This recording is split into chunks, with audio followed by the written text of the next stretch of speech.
menyebutkan. Imam Muslim meriwayatkan waktu Nabi Muhammad potong rambut, para sahabat Nabi melingkar di kiri kanan Rasulullah untuk bisa mengambil rambutnya Rasulullah sallallahu alaihi wasallam. Dan juga Sayyidina Khalid bin Walid.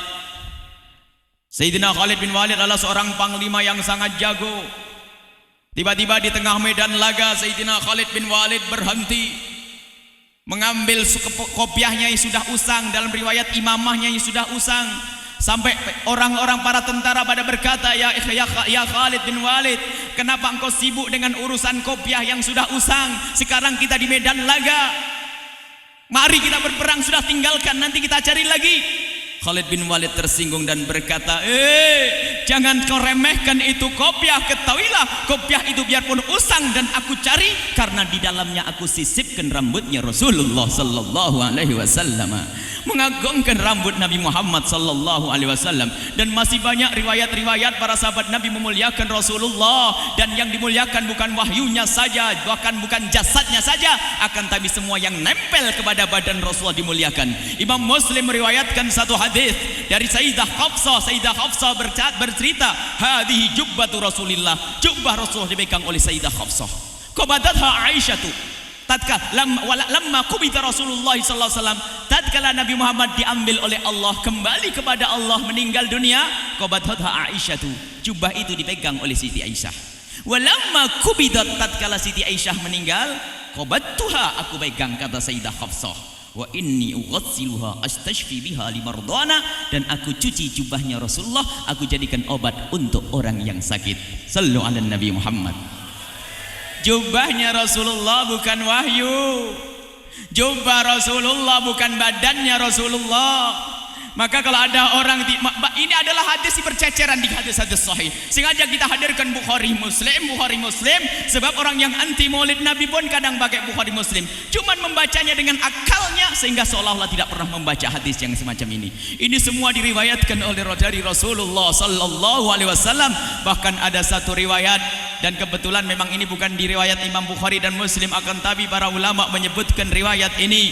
Suatu ketika Nabi Muhammad menyuruh salah satu sahabat beliau, waktu Nabi Muhammad lagi cantuk, lagi bekam, tolong buang darahku ini. Kemudian sahabat yang disuruh membuang darahnya pergi, dan perginya terlalu cepat sehingga Nabi Muhammad curiga. Sudah kau buang? Sudah ya Rasulullah. Kau buang kemana? Sudah ya Rasulullah.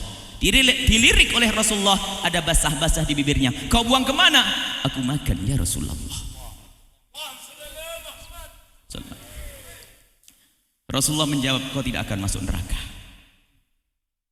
Tidak masuk neraka bukan karena makan darahnya, karena sebab kenapa kau makan darah itu, karena ada kecintaan sayang ini barang dari Rasulullah ini, karena kerinduan dan kecintaan kepada Nabi Muhammad. Kecintaannya itu loh yang menyelamatkannya. Kenapa sampai mau minum darah? Dan ketahuilah ini semua yang nempel dari Rasulullah, keringat Rasulullah, darah Rasulullah, dahak Rasulullah, tidak ada yang jelek. Semuanya adalah indah, semuanya wangi, semua adalah bersih. Jangan digambarkan seperti dahak kita dan dahak, apalagi dahaknya yang benci kepada Rasulullah.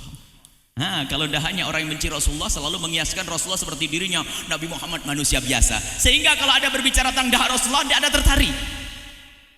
Ada lagi cerita ini setelah itu Sayyidina Umar bin Khattab. Ini agar kita tahu bahwasanya bagaimana para sahabat Nabi Muhammad bukan saja mengagungkan jasad Nabi Muhammad, tapi mengagungkan semua yang ada sangkut pautnya dengan Nabi Muhammad. Dan inilah yang dilakukan oleh para habaib, para ulama, mengagungkan kelahiran Nabi Muhammad sallallahu alaihi wasallam.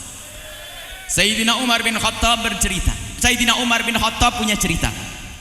Suatu ketika Sayyidina Umar bin Khattab berjalan di kota Madinah.